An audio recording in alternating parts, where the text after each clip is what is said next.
Hear me now. There we go.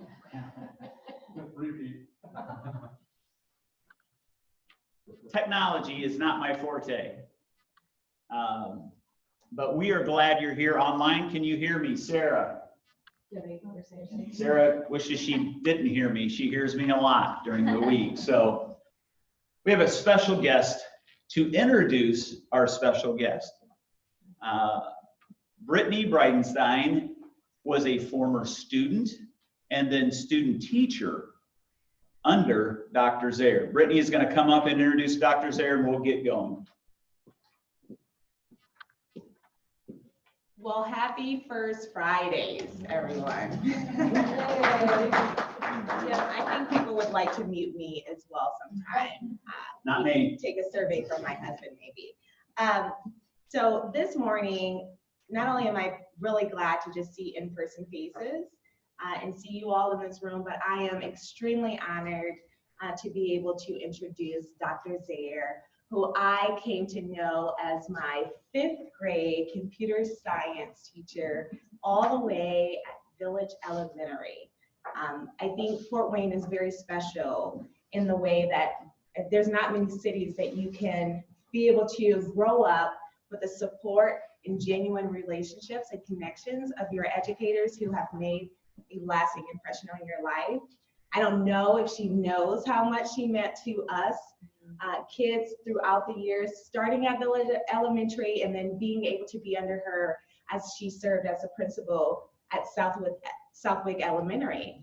And so not only has she been very pioneering and transformational and really interested in how do we shape and form the brain of early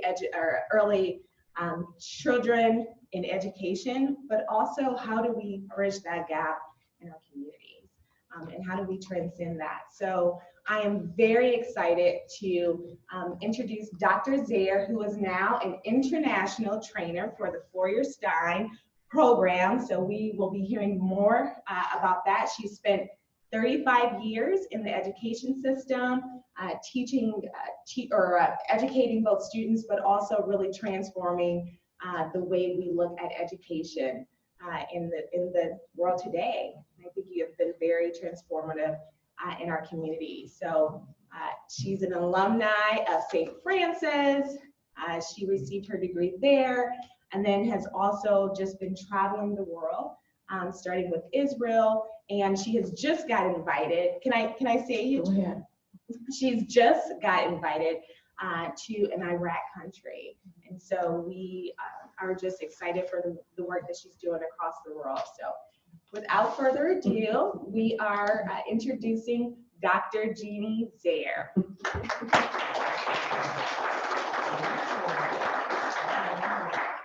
Good. There we go. Good morning. Thank you, Brittany. Thank you, Jerry. And thank you for coming in person, and welcome to all our friends on Zoom. I do a lot of teaching on Zoom, so this is not unusual for me, but I really respect all of the technology work you went through to make this happen today. So very grateful.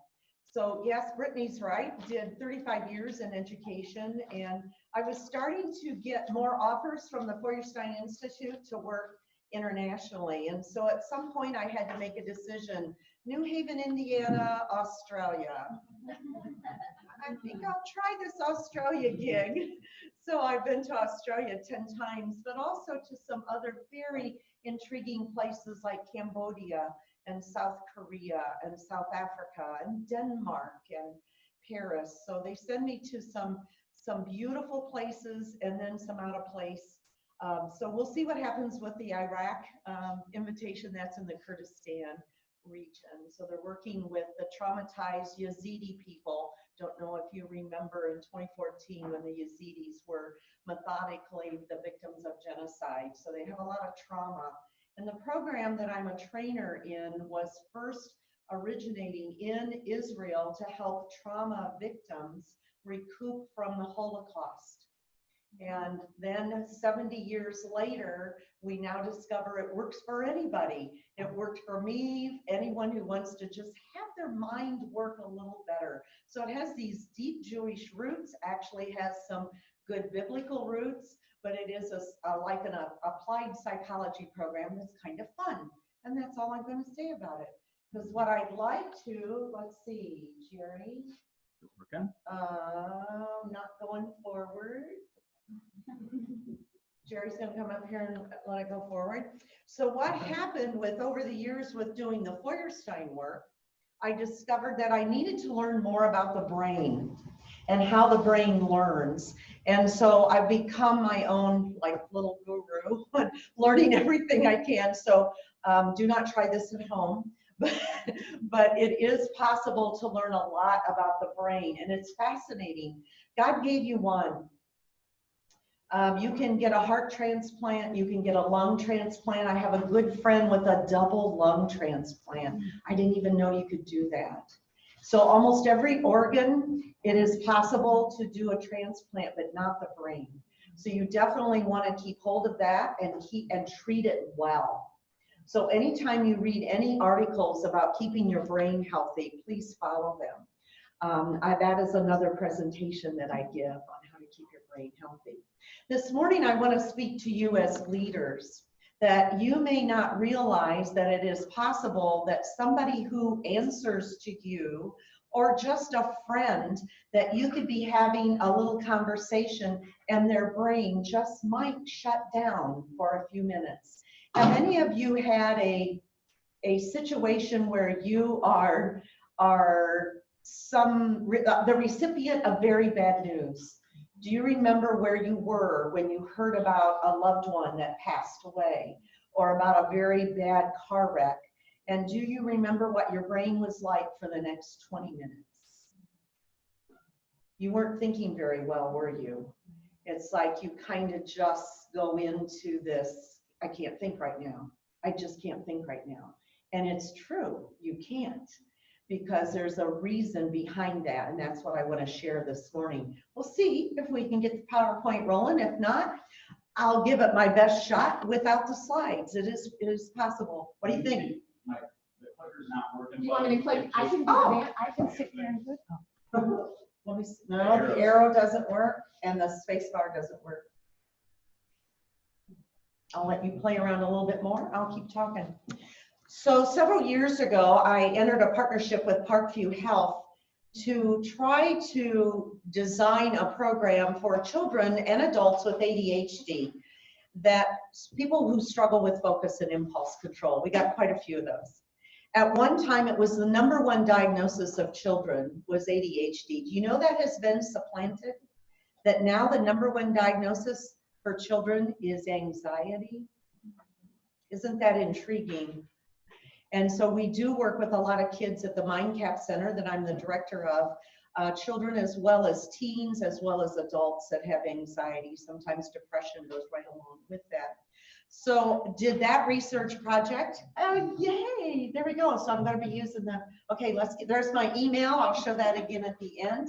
And I want to thank not only Parkview for that funding to do that research, to show an alternative to medication. About 25 to 30% of all people do not respond to any medication that is on the market for ADHD. And so what we do at MindCap is we're able to rewire the brain to learn how to focus. And so we help teens go off their meds who don't want to take the meds anymore, or there's no meds that work. And then Fort Wayne Metals introduced me to some work and contracted me to research the brain at work. So it's really the Parkview and the Fort Wayne Metals research that I'm bringing to you today, predominantly the Fort Wayne Metals work. Because we know when you're in leadership and management, you must take care of your own brain, you must know how it works, and you need to take care of the people who report to you, because you are a leader to them. So what do we think? You don't think much Got of a new anything. clicker, but The arrow? what are you? I'm your banner. So you tell me where you are. Okay, I'm going to give you my premises. Here we go. Let's pop them all up there. By knowing how our brain functions helps us survive daily life. interact with our co-workers, learn better, and lead others with more efficiency and empathy. And I happen to filter everything that I learn in the science world through God's word. So you are a leader, whether you're a parent, an aunt, a grandparent, you are an influencer. You may think, oh, I'm just a support staff person. Oh no, there is somebody who will come to you for advice someday. Even think of a 7-year-old that has a 3-year-old little sister or little brother.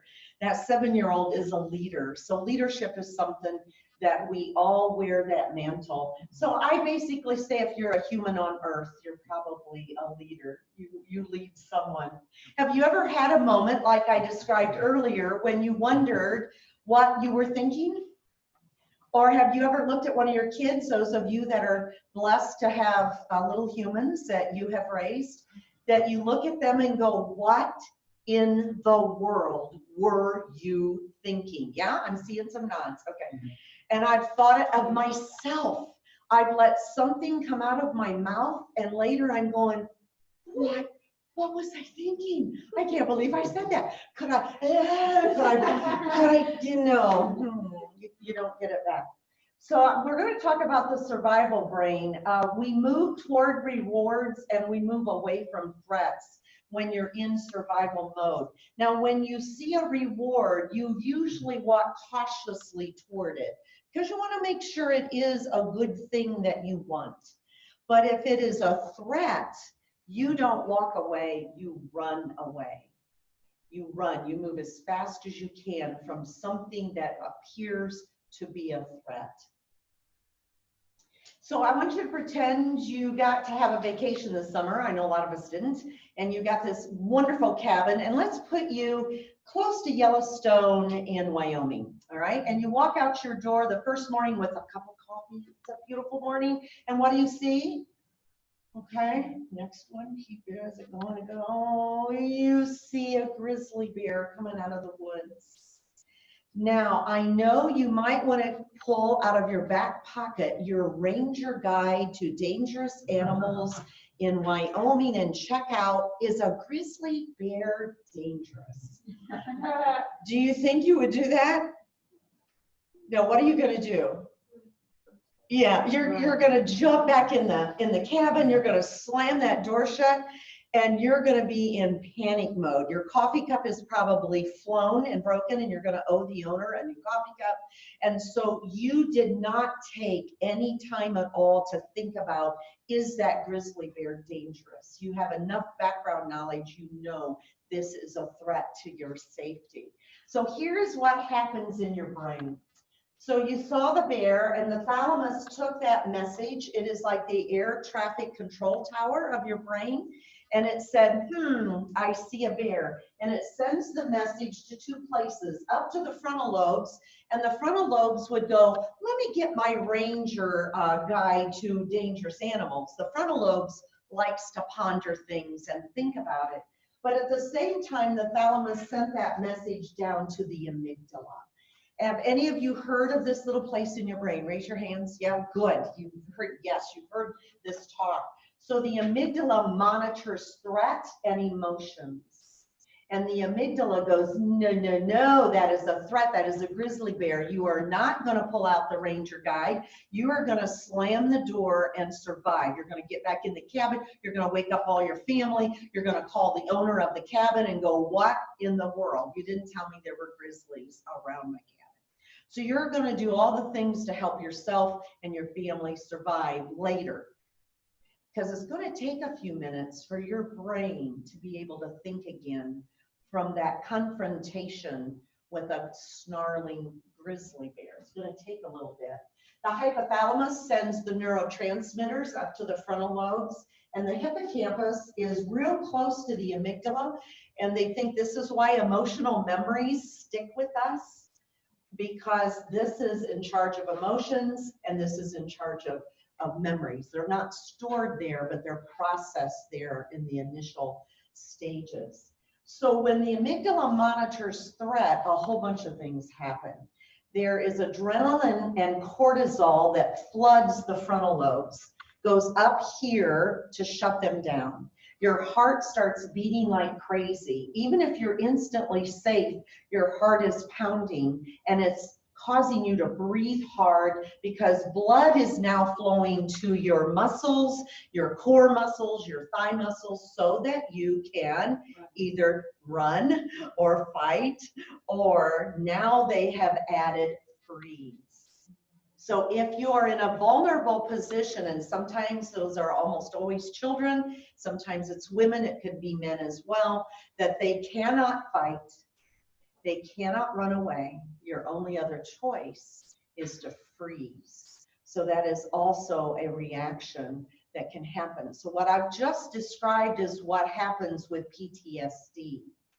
Okay, so it is very closely related. So your IQ drops 10 to 15 points, and you turn into the Hulk, right? Oh, I was like, okay. And you turn into the Hulk. So this makes for great comic books. My older brother had every comic book there was. This is an old character. He was around probably 40, 50 years ago.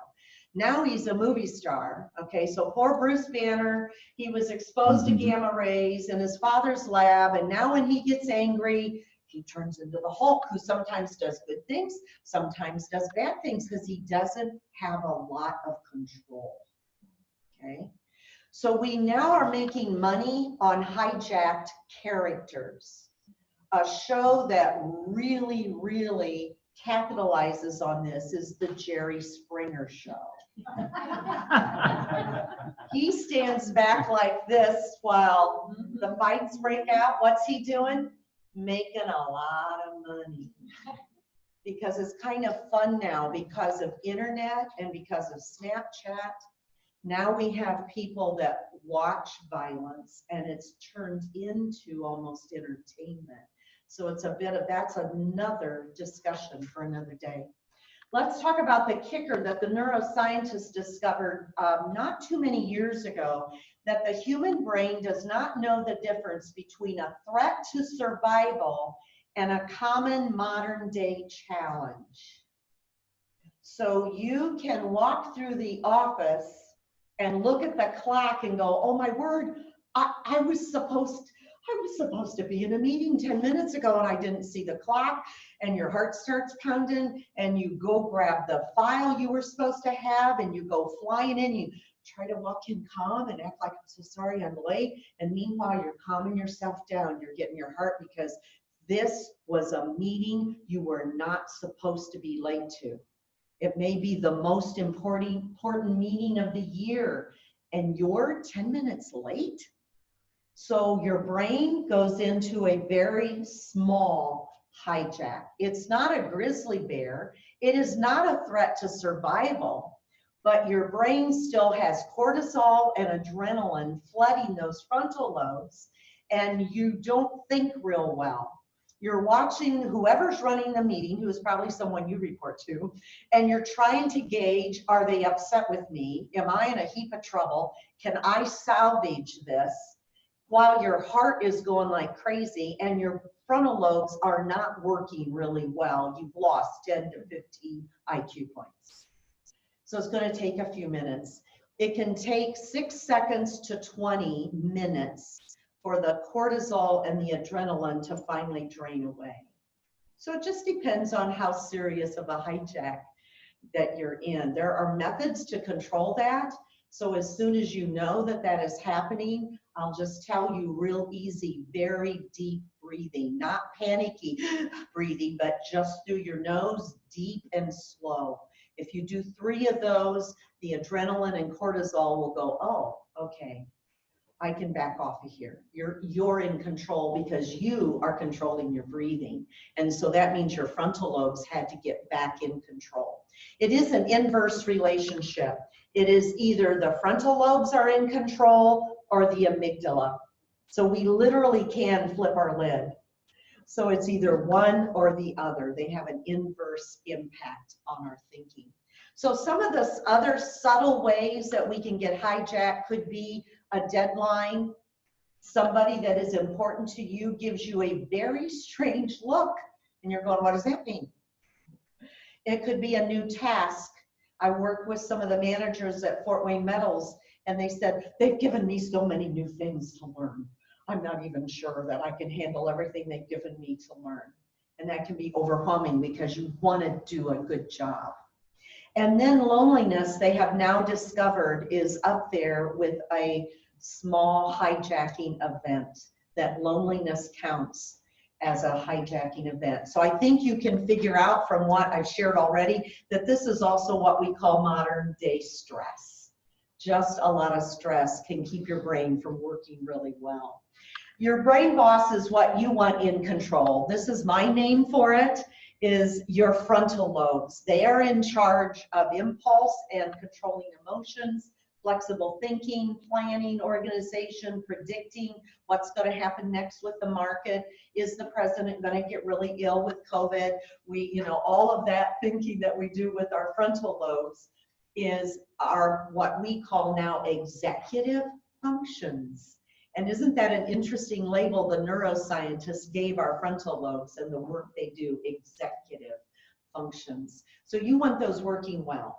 You want those working really well. And the good news is that if you feel like there's a couple of those or one of those you're not very good at, it can be improved. That's the work we do at MindCap, is developing these. Neuroplasticity is new to most of us, but it's been around now for almost 30 years. The proof that the human brain can grow and that you can improve almost any cognitive skill with hard work, repetition, and practice. You can learn to be an artist. You may not be a Van Gogh, but you can learn artistic talent. You can learn music. You can learn math and spreadsheets, or those things that you've always said, I'll never be good at that. Okay, it is possible with hard work. You just have to grow what's called a new network. Those are the dendrites that grow out of every neuron. Your brain has been gifted with 86 billion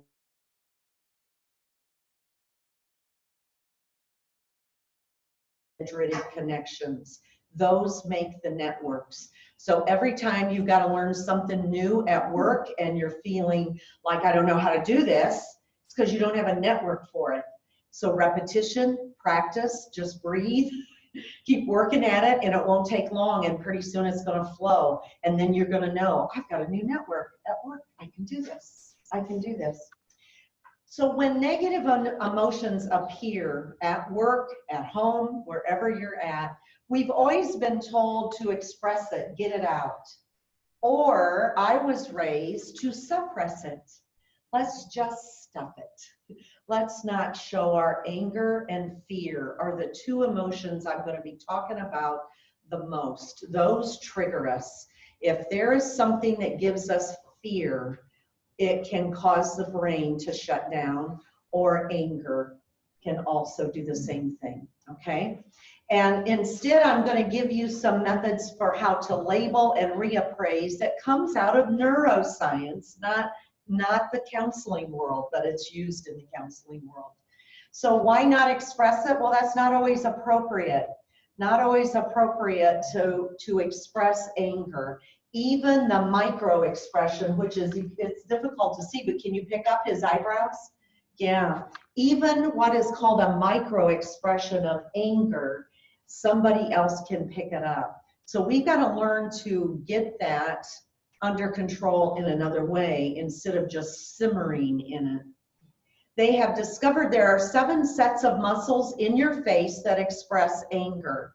And if any one of those sets of muscles is engaged, other people interpret that face as power. Now think about the implications of that. Why do angry bosses stay in their role? Why do angry parents continue using anger to control children? Why do some teachers continue to use anger with their students? Because it works. It intimidates. It causes fear. It causes a neural meltdown, even a small one, and so you back off. So anger is self-perpetuating. That's why we have anger management courses, right? All right, so not appropriate to express it. Why not suppress it? Also not a good option because it can still show up as a micro-expression. It makes others uncomfortable. And they have discovered that while you are angry, your memory of events is impaired. Any neural hijack will cause your memory. When it's a serious neural hijack, you may not remember like you thought you did if you have fear or anger involved. And so one of the very best, and I started using this and I found it does work. And we teach it, and our teenagers will tell us at MindCap, yeah, I tried it, it worked. They don't want to admit it, you know, but they said, yeah, it works. When you feel bubbling up, and you need to understand your physical response, where do you feel fear? Because fear and anger are usually a physical response. It's going to be, for me, it's in my gut or it's in my neck muscles. But you know where it shows up, that you're upset, you're stressed, you're fearful, you're angry. Know where it shows up and label it. Just label it, name it. And the minute you go, oh my gosh, I must be afraid right now. Oh my goodness, apparently I'm getting angry, but this is in your head. All right, so you might say something, oh, angry Eddie, just calm down, chill. Or there goes fearful Freddie, no, you're not gonna do this to me. So you name it and move on. So this obviously has to be subtle, simple situations that you know you've got to take care of it later, and you don't want to be in that emotion. So labeling it causes again, the flip. It causes your frontal lobes to take charge, and your amygdala goes, well, okay, I'll back down. All right. So there are some other methods that are for the bigger emotions. It's called reappraisal. So these are even better. There's 4 of them, and I'm going to go through them really fast. This is when you need to reframe the situation. The first one is called reinterpreting. So maybe it isn't as horrible as I first thought it was. I know I was 10 minutes late for this meeting, but the boss just nodded at me and said, okay, did you bring your material? And she seems to be fine. So I guess I'm not going to get fired. I guess this is okay. So reinterpret it. Number 2, normalize it. I love the verse in Corinthians that says, no temptation has seized you except what is common to man. I am not the only person that feels like they're drowning. Did COVID do that to any of you? Like, I can't handle everything, I got to change this and this. And so we've had some of this in this last year, of feeling like we're drowning. But I'm not alone. There's others out there in the ocean waving a hand too. Number 3 is to change the value or reorder. Oh my goodness, when I left education, where I'd always been a paycheck person, I just did my job, I always reported to someone. And then when I became my own boss, the buck stops here, right? Some of you have lived this. You start your own business. And I thought I had my hierarchy of what had to happen, number 1, number 2, number 3. Bunch of that had to change. And I used to be the type of person that's going to go my way because I've set a goal here and I'm going to make it happen. I'm a get her done kind of girl. I had to reorder my values several times. And it's hard cognitive work to let things go, to do the Elsa thing, to sing Let It Go. Yeah, not always easy to do. You could, Brittany could sing it for us today. If we have time, let's do that. Number 4 is to change perspective, to consider literally another person's point of view. Can I get in Brittany's head and imagine what would it be like if I was Brittany? And so this is probably one of the most powerful ones, and they discovered it takes the most cognitive energy. You burn 30% of your day's calories in your brain. So this is why you need to keep it well fed with good brain foods and keep it well hydrated too. It requires cognitive flexibility to be aware of these different methods of changing my perspective and getting hold of my my triggers that are sending my frontal lobes into shutdown. So it does take some practice, but again, you can build the networks for that to be able to do it. The longer the day goes, the more exhausted your brain is, the more difficult it is to use these strategies I'm giving you. So do you ever get up in the morning and you're on a special diet or exercise regime and you're knocking it out of the park, and you're like, you eat perfect breakfast, a great lunch, but you have an exhausting day at work, and you get home and at 6 o'clock, you're putting everything in your mouth that you shouldn't be eating. Does anybody, you're smiling. Okay, you're with me. Okay, yeah, because I've lived that. I've lived that too. So when you're tired, hungry, or dehydrated, they estimate that if your brain drops just 3% in hydration, that you will get foggy. So often in the afternoon, we want to grab chocolate or a snack or a coffee or a Ptsd, and most people now are shifting to water. There are a lot of people now that understand that, and I've just given you some more evidence of why you want water. The brain needs hydrated.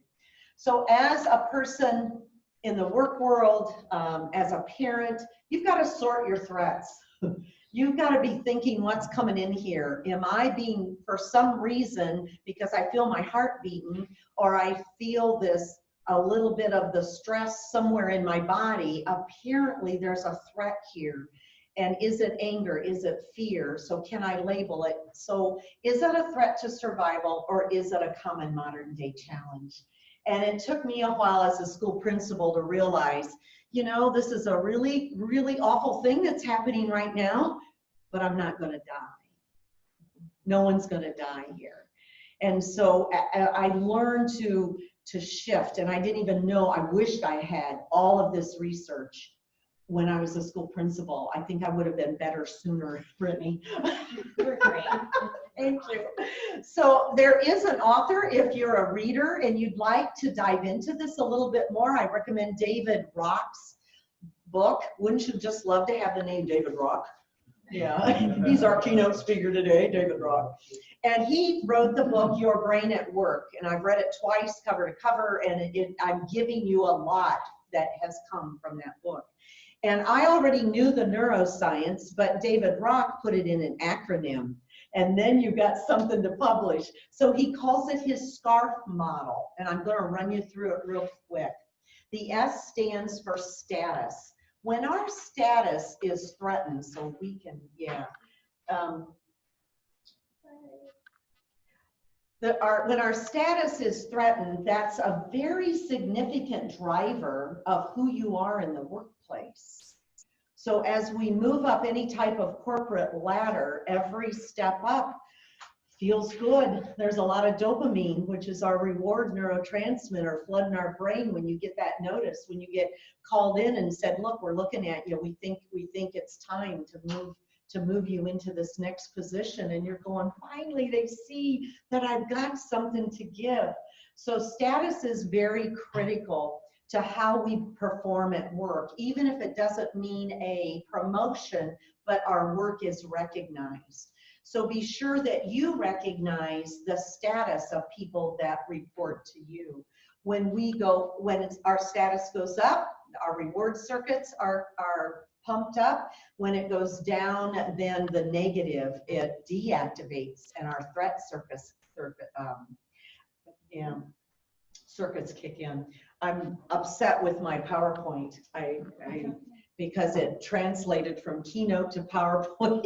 It lost its formatting. Let's go to certainty. I'm having a minor threat.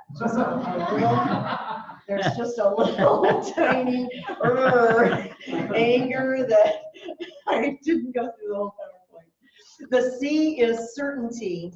And oh my goodness, we like to be able to predict. When our spouse does something that we didn't see coming, when somebody that we work with does something that we're going, whoa, that wasn't part of the plan. We all like a certain amount of certainty in our world. And so that can be threatened, and that can cause our brain to do a small neuro hijack. Unpredictability and incongruence when that just doesn't make sense. That can cause a threat. What can reward someone for certainty would be clear objectives, knowing the small steps that I've got to take to finish this project. First this, now this, okay, I've got this, I can do this. And then schedules that are adhered to. When we have those senses of certainty, we don't get hijacked and we're able to progress, okay? The next one is autonomy, one of my favorites, autonomy. Autonomy is that self-governing, okay, that I am in control of my life. My husband just had eye surgery, if you're watching, honey, hope you're there. He had to give up driving about a week ago, had some surgery done, and oh my word, this was really hard for him to watch me drive, because we haven't done much of that in our 48 years of marriage. He always is in the driver's seat. And so he's learned how to relax and knows that, you know, I've driven all these years without an accident, quite a few anyway. So autonomy is that sense of I am in control. So if you want to give someone that you work with a sense of autonomy, you give them choices. It's very rewarding. Oh, I can do this or this? Cool. Then I have autonomy. What is going to threaten someone's autonomy is micromanagement. Have any of you had this kind of person that you reported to? Oh, doesn't it just, yeah. So I like to say that if I was meant to be controlled, I would have come with a remote. And, you like that one? Absolutely. There would have been there is not, okay? I have a brain, I have goals, you tell me what you need done, I will get it done for you. So I do not need micromanagement. The R is relatedness, and of course the social part of our being is so important. A lot of people, according to Gallup, show up at work because they've got friends there. They have somebody who depends on them. They have somebody that they know is going to bring them their cup of coffee or just give them a treat or just be there to smile. And the work team is critical to have that team. That's what I've built very carefully. There's 10 of us at MindCap. And people laugh when they say, I love so-and-so. Oh my gosh, Vicki does such a good job. Or Ann is just, I go, I hired carefully. I hired people that were team workers, that would be a part of a team, that we're going to get together and we're going to go over everything we do together. It's not going to be a hierarchy. So this is important to me. It's about a meaningful connection. It's kind of like our neurons and dendrites. There's a synapse that takes a little jump and it has to be just the right distance. So don't smother me. I don't need smothered with your friendship. I just need you to know you got my back and you're there for me. Then the last one is fairness, the sense of judgment, right? And the sense of justice. And this is a powerful one for a lot of people, and it's one that our nation is going through right now, is how can we have all citizens feel like there is justice for them?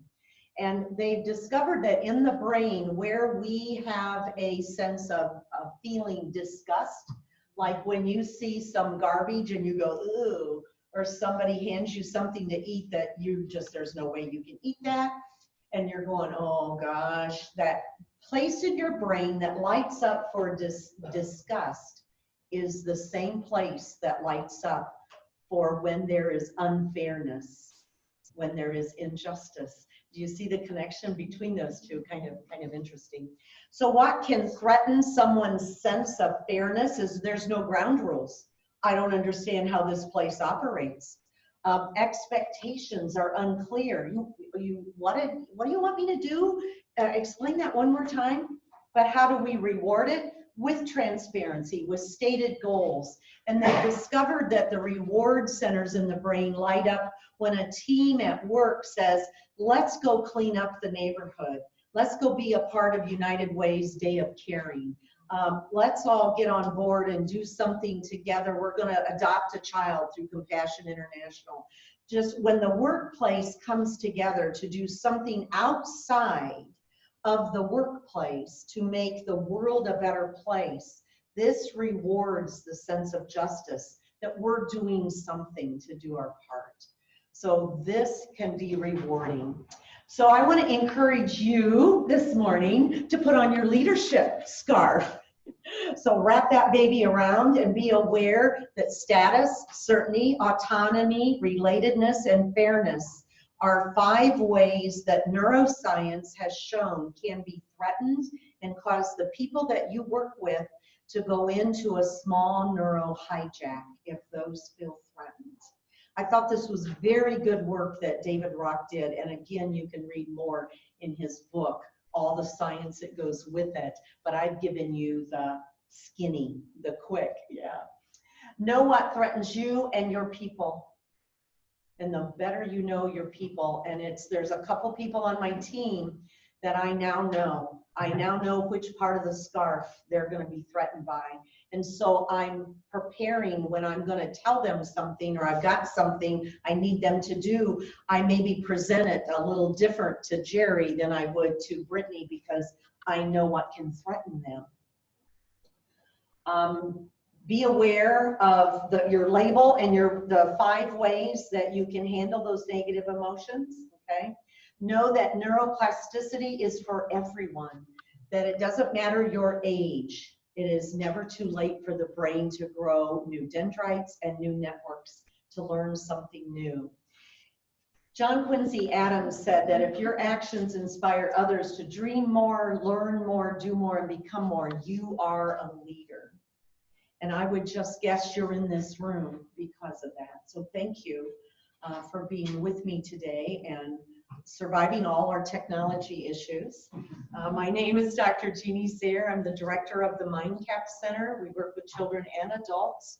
And my email is jeannezeir@gmail, and it's on my card as well. There's 2 different emails. They both dump into the same one. And we have a website as well. And this has just been delightful. Thank you for your smiles and your good eye contact. You know how to make a presenter feel welcome. Was that good information? Did that help? Was there some new stuff there for you? Okay, good. I'm so glad. I'm so glad. Yeah. All right. We've got time for questions if you got them. Thank you. Thank you. All right. Yes, ma'am. You talked about like noticing where you're feeling those like anger, like your neck, your shoulders. There's a book out called The Body Keeps the Score. Fabulous book. So that's what you're talking about. It's like whatever that trauma was, you held on to that, and so that's recognizing it. Yes, that's a little different. He's going one step further, and he's talking about PTSD. He is the father of PTSD, so he named it. When men came home from Vietnam, they were having horrible reactions. And I've got a good friend. I was at a restaurant and somebody dropped a plate and roundabout hit the roof. And so when the body keeps the score, you smell something, you hear something, you could see something, or you could taste something, and the body goes into a neural hijack. You're not having a memory that takes you back to Nam or the abuse you suffered. The body is remembering that trauma that happened to you, and so it's reacting as if you are still in the trauma. So that's how the body keeps the score. Highly recommend that book. It helped me understand PTSD more fully. Thank you for bringing it up. It's a really good one. I'm talking about just the daily stress of when I go, oh, you know, I got to get my shoulders down. Apparently, I'm getting kind of stressed. Yeah. So thank you. It's a good one. Other questions or just comments? Thoughts? Could you say the name of that person that she referred to because it won't be on the recording? Yes, I'm trying to think of it. Book Yeah. that she referred to. What was it? Was it a book? The book is titled The Body Keeps the Score. The Body Keeps the One of us Score. will Google the He's a Dutch psychiatrist that is American now, but his name, yeah, I'm not pulling it up. We're Googling it. We're going to get it for you, and I'll say it as soon as Brittany finds it. Bessel van der Kolk. Bessel van der Kolk. V-A-N-D-E-R-K-O-L-K. Van der Kolk. Bessel is his first name, Dr. Bessel van der Kolk. The Body Keeps the Score. Fabulous book if you're interested in trauma and understanding how trauma works and causes PTSD. I guess the question that I'm kind of leading into is like, if I'm doing what you're showing me to do, I can catch some of that stuff before it like centers in there and becomes like a trauma that's going to be triggered again. Yeah, possibly. Though the common modern day challenges don't usually cause trauma unless it's ongoing. And some of you have maybe been in positions that you can almost get triggered and you're like, oh, that's like when I was back in that job, and you feel the angst. And yeah, so yes, stress can lead to trauma, but he's focusing on severe trauma, Holocaust, genocide, physical abuse type of trauma. Yeah, but thank you. Yeah. All right. Any questions from online? Oh, Type it in yeah. the chat and we'll have Rob ask those. We have a lot of great comments saying thank you. Oh, and good. they've enjoyed it. Awesome. Awesome. Good, Got good. one comment from Lisa, who says, thank you, Jeanne. A number of the scarf are challenges for veterans who are employed by employers who are eager to hire them but struggle to retain them because they don't use the scarf method. Thank you for discussing it. Mm-hmm. Good. Yeah, I've attempted to get in the veteran community a couple times. If anybody can open that door for me, I'd love to. I got your back. Okay, thank you, Jerry. I got a guy. Oh, He's supposed to be here sitting beside Dave this morning, but he couldn't find his white rimmed glasses.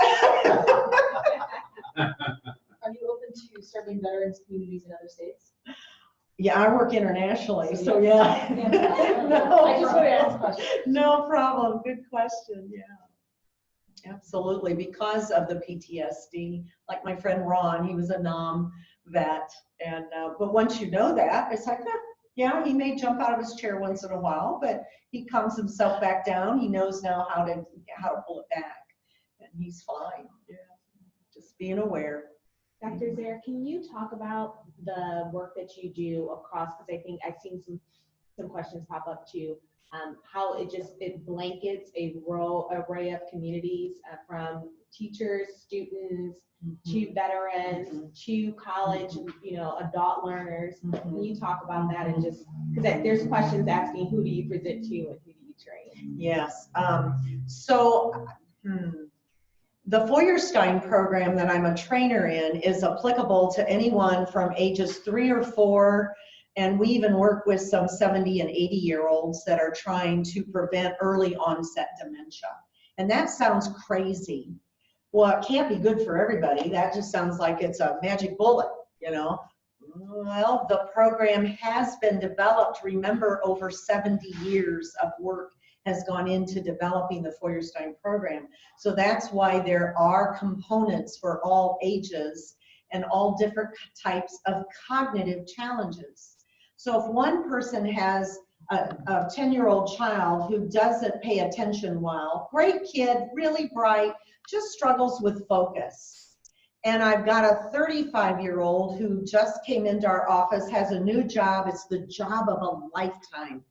But he was diagnosed with ADHD, and adults with ADHD are awesome people because they're creative, they're smart, and they get things done because they're constantly looking for the stimulation. So they're great people if you can control them and that they can get in the right place. Oh my word, they get so much done. He's so terrified he won't be able to organize this job and hold on to it. It's the highest paying, best job he's ever gotten. And so we can use the same tools with that 10-year-old as we're doing with a 35-year-old. So what we do is not counseling. It is an active cognitive skills program that can rewire your brain to work better. So that's why it works. On Tuesday night, that would be a good way to answer that question. I do this program with the women of Redemption House. They're women coming through the court system or out of prison who have an addiction. And so they have a felony on their record. They've got 6 months to get their life together, try to get the custody of their children back. They want a good job, they want a home, and maybe for the first time in their life, they have a future.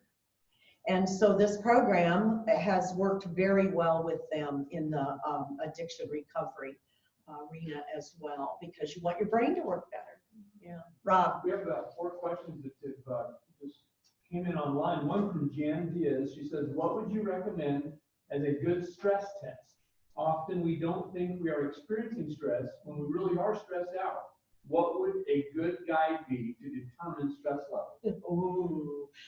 I would go back to what you said. Where is it in your body?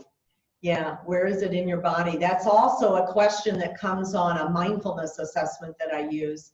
That are you sometimes not aware of the emotion that you're having until much later? That you go, oh, I was really angry, was I? Well, then you weren't aware. So start being aware of where is your stress showing up, because it always, I think, 99% of the time is going to show up in your body, because your body's trying to respond to it. So your shoulders are getting tight or your stomach is upset. So be aware of where it is in your body. Yeah, yes. Amy asks, do you do presentations for teachers and or students?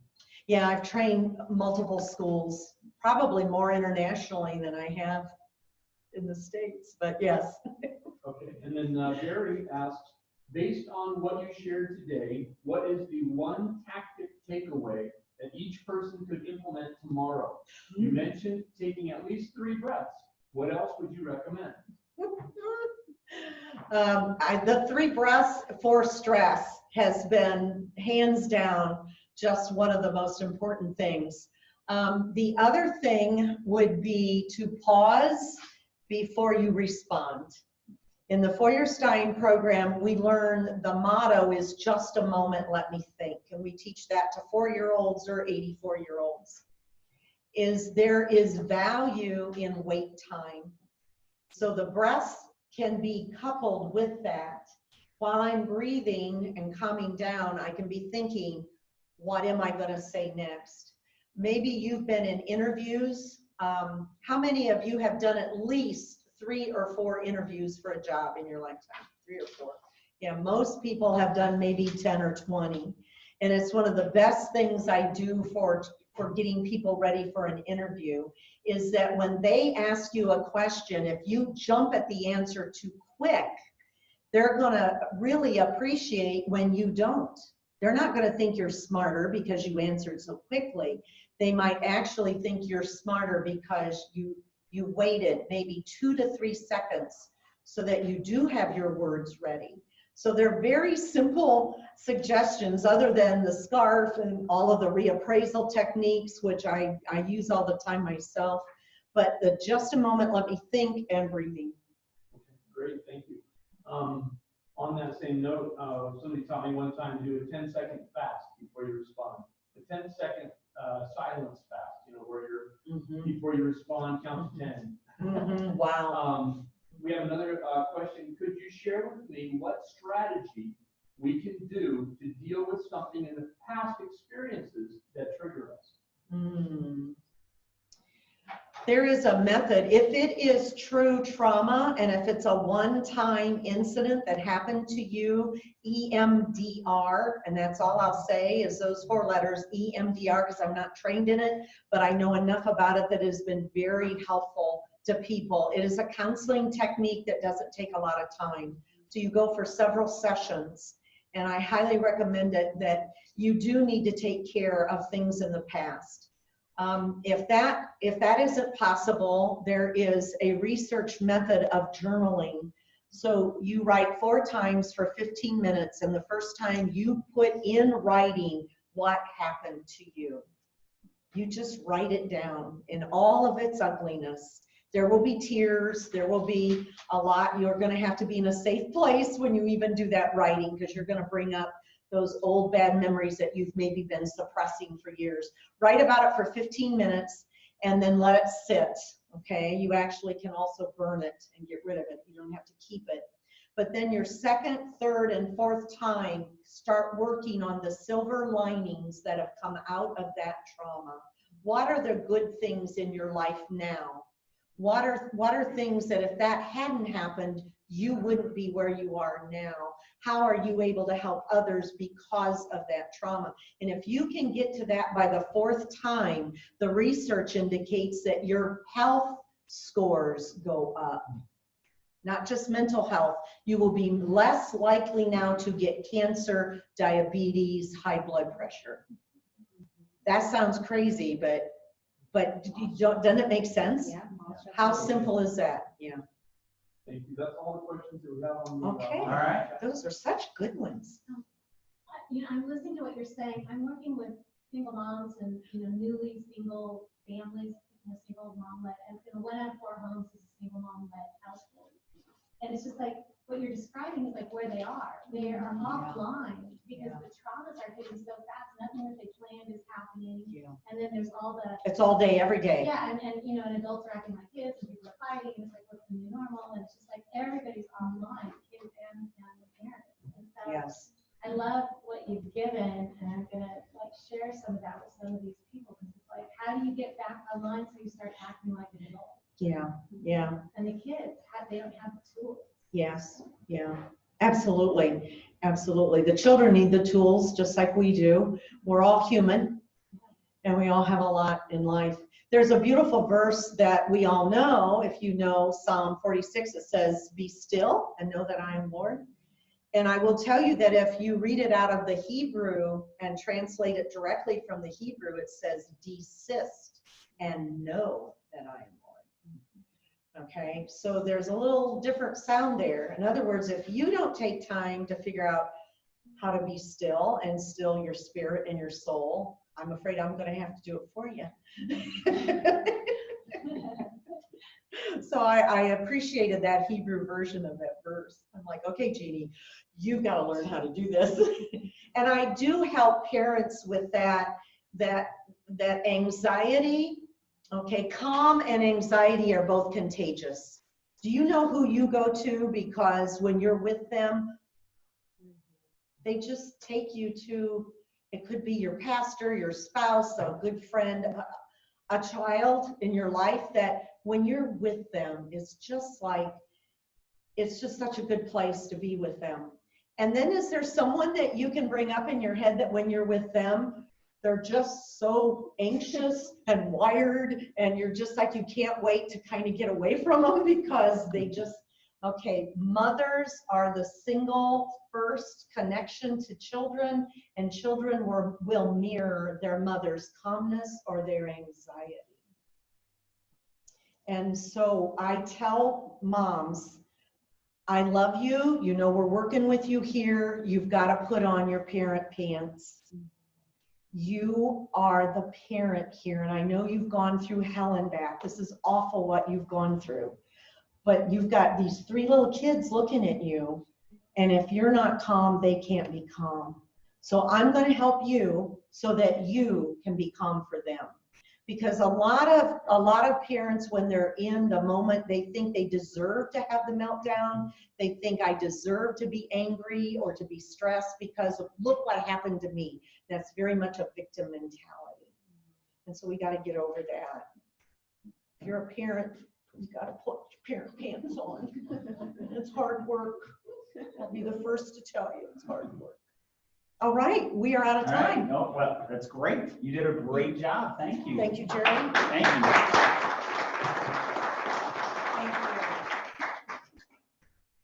Folks who are on site, thank you for coming, being our guinea pigs.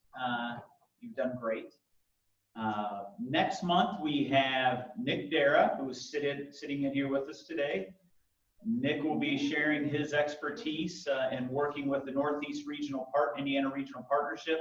And Nick is also a military veteran. And we will be honoring veterans as we always do in our November First Friday. So thank you for joining us on site, online, and we will see you next month. Dr. Zehr will be sticking around to visit with people. There's more coffee, and feel free to stay and chat. Have a great day.